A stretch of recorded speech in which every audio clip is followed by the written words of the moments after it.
Salut, je m'appelle Concetto Aloy, je suis un pasteur et un passionné de Jésus. À travers ce podcast, j'aimerais t'aider à mettre un point final à ton passé pour écrire un nouveau chapitre de ta vie. Alors mets-toi à l'aise et c'est parti pour ce nouvel épisode.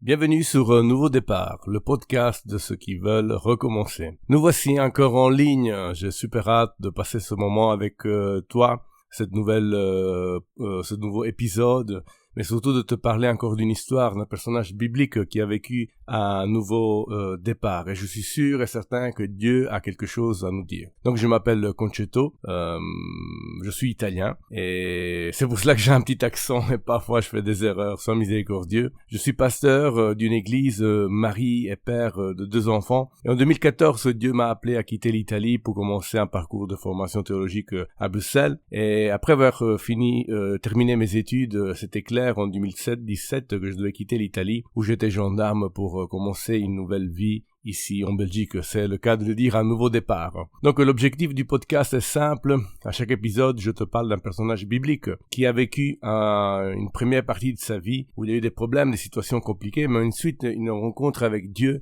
avec Jésus, qui a permis un nouveau départ. Et tout cela pour te montrer qu'un nouveau départ est possible pour toi aussi. Je voudrais aussi te dire que si ces émissions, si ces podcasts t'encouragent, n'hésite pas à en parler autour de toi, à le partager avec quelqu'un qui est dans le besoin. Suis-nous sur les réseaux sociaux, active la cloche, laisse un commentaire, des étoiles. S'il te plaît, aide-nous à faire grandir ce podcast, mais surtout diffuser ce message d'espoir. Allons avec le titre du nouveau épisode, que c'est « Reviens à Dieu ». Pourquoi « Reviens à Dieu » ? Donc revenir en arrière, revenir à quelque chose, si on parle de nouveau départ. Parce que en fait la réponse est simple. Regarde tout ce qui s'est passé depuis que notre société a décidé de laisser derrière Dieu, de se libérer de Dieu, de ne plus penser à lui. On pensait de vivre une évolution, mais au contraire, il y a eu ce qu'on appelle la sécularisation. La foi qui sort de notre société, la croyance en Dieu qui sort de notre société avec des résultats, avec négatives. Il y a plus de valeur, il y a beaucoup de souffrance, mais surtout le plus fort gagne sur le plus faible. Et c'est vraiment une société où il y a beaucoup de problèmes et de difficultés. Alors par expérience, je peux te dire que revenir à Dieu, revenir en arrière, comme c'est le cas du titre de ce podcast, c'est quelque chose qui nous permet de vivre un nouveau départ, parce que je l'ai vécu personnellement, je l'ai vécu dans ma vie. Depuis que je suis revenu à Dieu, c'est là que j'ai vécu un nouveau départ. J'ai fondé une famille, je suis rentré dans le ministère, j'ai changé de travail, j'ai changé de pays, mais surtout plein de bénédictions et plein de joie que je vis au quotidien. Donc pourquoi j'avais abandonné Dieu ? Parce que en fait je pensais que aller à l'église, croire en Dieu, c'était une série de restrictions, c'était des choses qu'on pouvait pas faire. Mais loin de là. Je me suis éloigné de Dieu parce que aussi j'avais envie de vivre ma jeunesse. Moi que j'étais grandi d'une famille très humble. Mon papa a essayé dans toutes les manières de travailler, d'amener un salaire à la maison, mais parfois c'était difficile, les mois étaient compliqués. D'ailleurs, j'en profite pour remercier mon père. Tu es vraiment mon héros. Merci parce que tu as fait des grandes choses pour la famille. Je sais qu'il est en train de nous écouter en ce moment. Et donc, merci papa. Donc, je viens d'une famille très humble. J'étais un rêveur. Et j'étais quelqu'un qui voulait aussi créer comme un CV, quelque chose à raconter à ses enfants, à ses amis, des expériences, voyager. Voilà, des choses que quand tu es jeune, c'est normal. Tu as des rêves. Mais après avoir commencé à voyager, à tourner l'Europe, et après aller même au-delà de l'Europe, je me suis rendu compte que tout ce que j'avais poursuivi pendant toute ma vie, c'était pas vraiment quelque chose de beau, c'était pas vraiment quelque chose qui apaisait cette soif de quelque chose de différent. C'était comme si j'avais si je portais une masque, c'était comme si je jouais un rôle. Parce que dans notre société, il faut être beau, bien habillé, avoir des histoires avec des femmes à raconter à droite, à gauche. Mais tout cela, je le vivais, mais ça apaisait pas ce besoin qu'il y avait dans ma vie. Et pour te donner un exemple, en 2009, j'ai vécu le moment plus triste de cette expérience, ou de ce soi-disant rêve. J'étais au carnaval de Rio de Janeiro, donc au Brésil, et pendant toute la semaine que j'étais là, j'étais triste dans mon cœur, j'étais pas à l'aise. Je savais que les filles qui étaient autour de moi, les gens qui étaient autour de moi n'étaient pas là parce que c'était moi, parce que c'était Concetto, parce qu'ils avaient plaisir à être avec moi. C'était simplement parce que je venais d'Europe, j'avais quelques sous à dépenser, et donc tout était faux. Mais même si j'ai vécu tout cela au Brésil, ça m'a pris encore 2 ans avant de revenir sur mes pas et revenir à Dieu. Mais un jour je l'ai fait, et Dieu a complètement transformé ma vie. Et aujourd'hui, je suis là pour te le raconter et pour témoigner. Reviens à Dieu.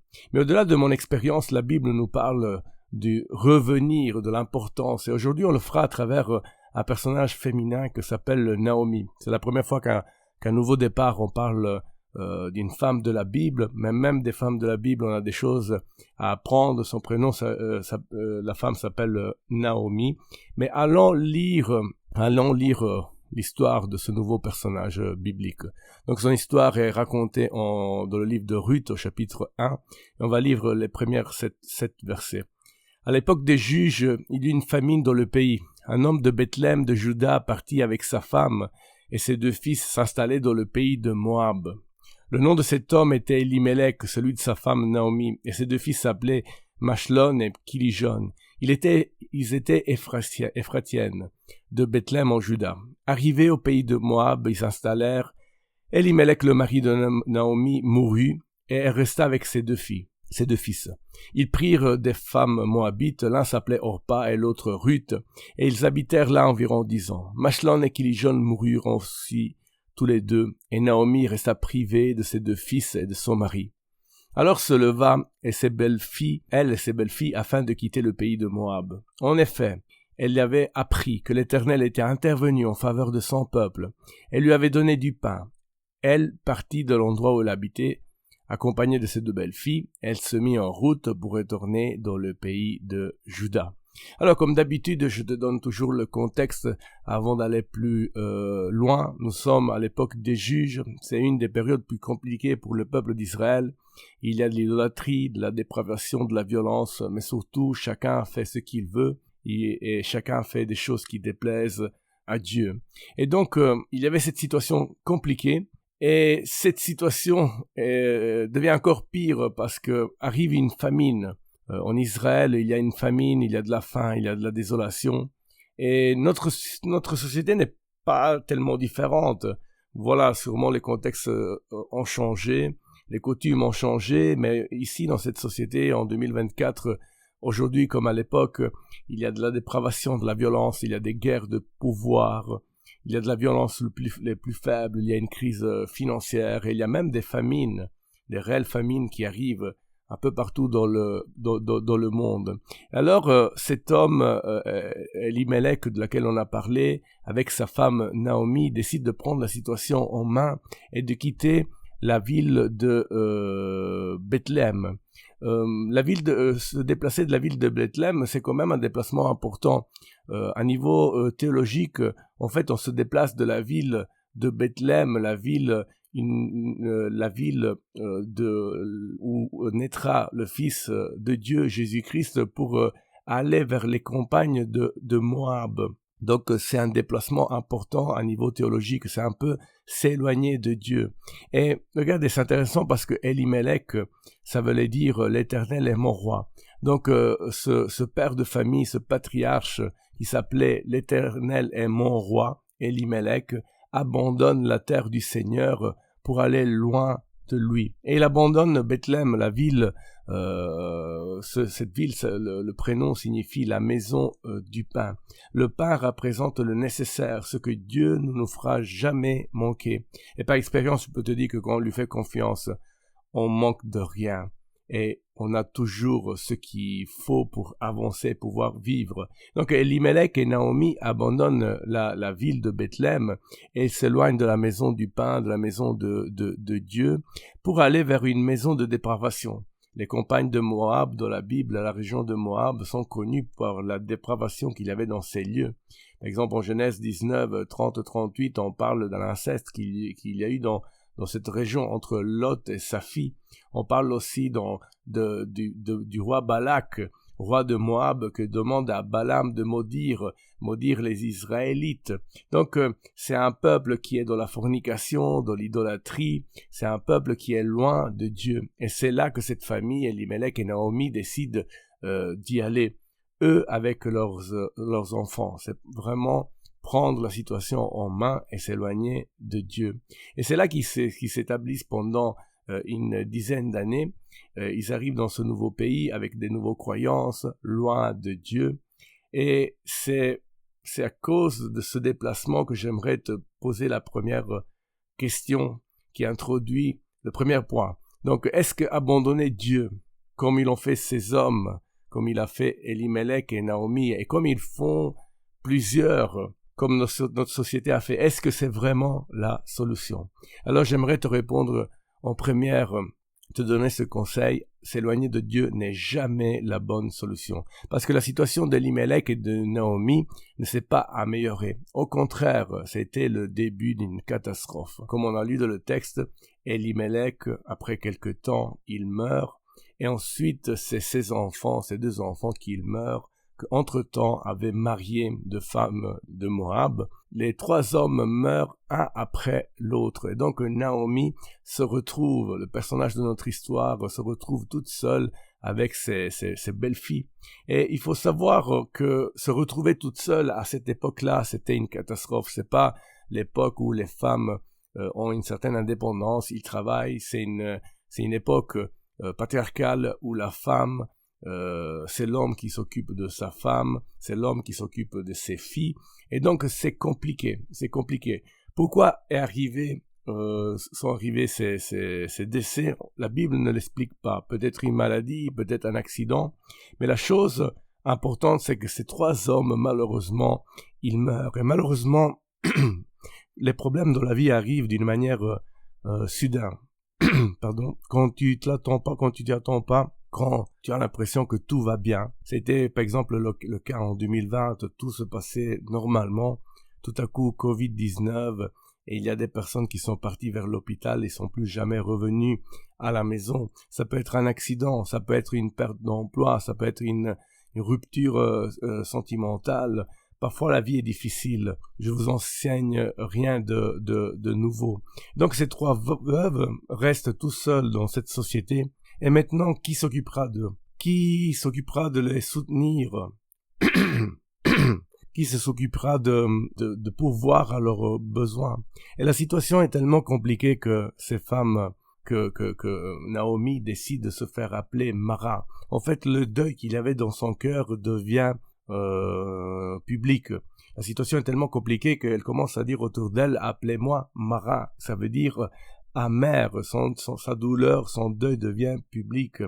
Et sache que tu n'as pas été appelé, tu n'es pas né sur cette terre, tu n'es pas arrivé sur cette terre pour vivre dans l'amertume. Tu es venu dans cette terre pour vivre dans la joie, dans la douceur, parce que le prénom Naomi, en réalité, ça signifie joie, douceur, toute autre chose que l'amertume que la situation avait créée.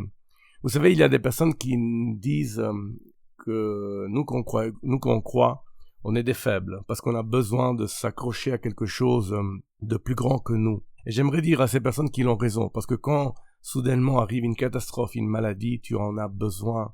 Tu as besoin de t'attacher à ton Dieu afin de traverser l'épreuve. Mais alors, quoi faire? Quoi faire? Et cette question introduit le 2e point. C'est simple. Reviens sur tes pas. C'est le conseil que j'aimerais te donner. Je ne sais pas qui est en train de m'écouter en ce moment. Homme ou femme que tu sois, reviens sur tes pas et reviens surtout à Dieu. C'est ce que Naomi a décidé de faire. Naomi, pendant ce moment de deuil, entend dire que En Israël, Dieu s'occupe de son peuple. Il a pourvu de la nourriture dans le temps de la famine. Et c'est pour cela que Naomi, en mettant de côté l'orgueil, décide de revenir. C'est vrai, depuis qu'elle était partie, c'était écoulé 10 ans. Mais c'est pas grave, parce que Dieu est le Dieu de la 2e, de la 3e, de la 4e chance. Et même si tu l'as jamais connu, même si tu n'as jamais été près de Dieu, sache que Dieu est là et il t'attend bras ouverts. Dieu avait pourvu du pain. Et le pain, donc Naomi entend dire que, comme on a lu, Dieu a pourvu du pain. Le pain, c'est la base de l'alimentation. En d'autres mots, Dieu avait pourvu tout ce qui était bon et nécessaire pour vivre dignement. Et j'aimerais te dire, toi aussi, tu as besoin du pain. Peut-être pas du pain qu'on mange à table, mais tu as besoin des choses de base pour vivre tranquillement, c'est-à-dire l'amour, la paix, la sérénité, l'envie de vivre des relations saines avec ton mari, avec ta femme, avec tes enfants, avec tes amis sur ton lieu de travail. Tu as besoin de ce pain qui vient du ciel. Et c'est pour cela que je voudrais te dire, reviens. C'était Dieu qui appelait Naomi. Et j'espère que ce podcast puisse être comme cette voix de Dieu qui, en 2024, t'appelle à revenir sous tes pas et avancer main dans la main avec Dieu. Parce que, tu sais, je sais de ce que je parle. Ma vie témoigne de la fidélité de Dieu. Combien de belles choses, combien il a été fidèle. Il m'a donné un travail, un emploi, une femme, des enfants. Il y a un Dieu qui veut s'occuper de toi et de moi, comme il s'est occupé de Naomi. Bien sûr, revenir à Dieu signifie mettre de côté l'orgueil, parce qu'il faut faire confiance en quelque chose qu'on ne voit pas. On ne voit pas physiquement, mais on peut l'entendre dans notre vie, dans notre cœur, à travers la parole de Dieu, à travers la prière. Il est là. Tu ressens que ça existe et il donne même des confirmations. Peut-être ce podcast que tu as eu par hasard, sur lequel tu es tombé par hasard, c'est la confirmation que Dieu existe et il te cherche. Mais surtout, en revenant à Dieu, ne pense pas à ce qu'ils vont dire les autres. Ne pense pas que qu'est-ce qu'ils vont penser si je vais à l'église, qu'est-ce qu'ils vont penser si je commence à lire la Bible. C'est pas grave. Naomi, elle est revenue sur ses pas. Elle est retournée à Dieu dans la ville de Bethléem, cette ville qui avait quitté. Et une fois qu'il arrive dans la ville de Bethléem, j'aimerais en tirer ce 3e conseil pour toi. Une fois que tu reviens à Dieu comme Naomi, laisse-le agir, donne-lui le temps de faire des choses. Je me rappelle quand je suis revenu à l'église après des années, au début je comprenais rien. Et c'est normal. Mais ensuite, les choses, Dieu a commencé à me parler, à toucher mon cœur, à changer ma manière de voir les choses. Et c'est là que j'ai vécu un nouveau départ. Mais donne-lui le temps d'agir. Et c'est ce qu'elle a fait Naomi. Parce que Naomi revient sur ses pas, revient à la maison du pain, à Bethléem. Mais au début les débuts n'ont pas été faciles parce qu'il n'y avait pas de nourriture.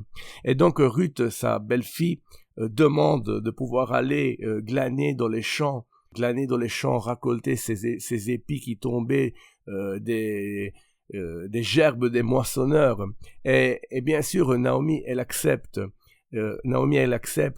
Et là, on voit que clairement, Dieu était en train d'agir parce que le champ où Ruth va ramasser les épis qui tombent des gerbes des moissonneurs était de Boaz. Et Boaz, c'était pas n'importe qui. Boaz, c'était quelqu'un proche de la famille de Naomi. C'était ce que l'Ancien Testament, la Bible appelle le Goël. Le Goël, c'était le Rédempteur. En fait, Dieu avait prévu que si dans une famille, il y a une femme qui tombe dans un deuil, qui perd son mari, en fait, le Goël, celui qui était plus proche de la famille, avait le droit, mais aussi le devoir de racheter la terre, de racheter cette femme, sa famille, afin de donner protection, afin de donner un avenir. Et donc Dieu crée la connexion parfaite. Pourquoi? Parce que Ruth va glaner dans le champ de Boaz. Et c'est là que Boaz se rend compte que Naomi ainsi que sa belle-fille étaient revenus à Bethléem. Et maintenant, il faut s'en occuper. Il faut prendre à cœur cette tâche de Goël et racheter ces femmes qui sont dans le désespoir. Mais Boaz sait aussi que il y a quelqu'un qui est plus proche de lui dans la famille. Donc il faut aller parler avec cette personne. Et c'est ce qu'il fait. Il va parler avec cette personne afin qu'il puisse avoir le droit pour pouvoir racheter Naomi, sa belle-fille, et ses terres. Tous les étudiants de la Bible, tous les théologiens sont d'accord pour dire que Boaz représente Jésus. C'est l'image de Jésus, ce Jésus qui était à la droite du Père, ce Jésus qui est rempli de bénédictions, et même s'il pouvait rester à la droite du Père tranquillement, décide de venir sur cette terre pour nous racheter. C'est lui notre Rédempteur, celui qui nous délivre de l'esclavage du péché. Et j'aimerais te dire que toi aussi tu as un Goël. Il ne s'appelle pas Boaz, il ne s'appelle pas Concetto, il ne s'appelle pas Église évangélique chrétienne pentecôtiste, il s'appelle Jésus-Christ, celui qui nous a rachetés du péché, celui qui est venu nous chercher sur la terre et qui est mort et ressuscité après la croix. Donc Jésus fait sa part. Maintenant, fais-lui confiance. Et donc, pour continuer l'histoire, Boaz, ce Boaz qui représente Jésus-Christ, en assemblée publique, il dira au chapitre 4, verset 9, devant des témoins, devant toute la ville, devant les anciens, « Vous êtes témoins aujourd'hui que j'ai acquis de la main de Naomi tout ce qui appartenait à Elimelech, à Kilijon et à Machlon. » En fait, le Rédempteur était en action. Le Rédempteur avait acheté. Il avait donné cette opportunité de redémarrer. Et regardez qu'est-ce qui se passe. Regardez comment puisque regardez, entendez comment ça se termine, le livre de Ruth. Au chapitre 4, verset 14, les femmes, donc les copines de Naomi, dira Naomi, béni soit l'Éternel qui ne t'a pas laissé manquer aujourd'hui d'une personne qui a le droit de rachat. Il y a un détail. Les femmes, il appelle Naomi, même si elle avait dit « appelez-moi Mara » à cause du deuil que j'ai, les femmes commencent à nouveau à la rappeler Naomi. Ça veut dire que la joie, ça veut dire que l'amour, que la paix était revenue. Pourquoi? Parce que ce Boaz avait racheté la terre, Boaz avait racheté aussi Ruth qui deviendra sa femme, Boaz avait racheté aussi Naomi, il y avait devant eux un nouveau départ. Et les femmes, ils disent, béni soit l'Éternel qui ne t'a pas laissé manquer aujourd'hui d'une personne ayant le droit de rachat. Si évidemment on souligne le fait que Naomi n'a pas manqué de hommes avec le droit d'achat, ça veut dire de rachat, ça veut dire que peut-être il y avait des autres femmes qui n'avaient pas eu cette opportunité. Peut-être il y avait eu un Goël qui pouvait les racheter, qui pouvait donner un avenir, mais ces Goëls n'avaient pas pris leur responsabilité. Et donc les femmes soulignent cela pour dire Dieu t'a donné un avenir, Dieu t'a donné un nouveau départ parce qu'il a permis que cet homme soit sensible à la situation pour te racheter. Et c'est ce qu'on vit à tous les jours. Merci Seigneur, c'est tout ce qu'on doit faire à chaque jour, le remercier et dire merci parce que tu m'as donné le Goël, Jésus-Christ, merci parce qu'il m'a racheté, merci parce qu'il est venu sur cette terre pour me donner un nouveau départ. Et donc là, on arrive à la conclusion. En conclusion, j'aimerais te rappeler ces 3 conseils que je t'ai donnés. Ne t'éloigne jamais de Dieu, parce que s'éloigner de Dieu n'est jamais la bonne solution. Si tu l'as fait, c'est pas grave. Reviens sur tes pas. Mais surtout, laisse-lui le temps de agir, de créer des connexions afin que tu puisses redémarrer. Laisse-lui le temps de te bénir. Laisse-lui le temps de remettre à tes côtés des personnes qu'il t'aime, de retrouver un travail, de te marier. Laisse-lui le temps de agir et faire des grandes choses pour ta vie. Permets-moi de prier pour toi. Seigneur, au nom de Jésus, je prie que la personne qui a écouté ce podcast puisse revenir à toi, puisse revenir en arrière afin de recommencer avec toi et vivre un nouveau départ. Nous t'avons prié et célébré au nom de Jésus. Amen. Donc nous voici aux salutations finales. C'était vraiment un plaisir de vivre cet épisode avec toi. Merci de m'avoir écouté. Si cet épisode t'a encouragé, n'hésite pas à le partager. Inscris-toi à nos réseaux sociaux. Mais surtout, j'aimerais te dire rendez-vous au mois prochain. Et n'oublie pas, mets un point final à ton passé et vis un nouveau départ.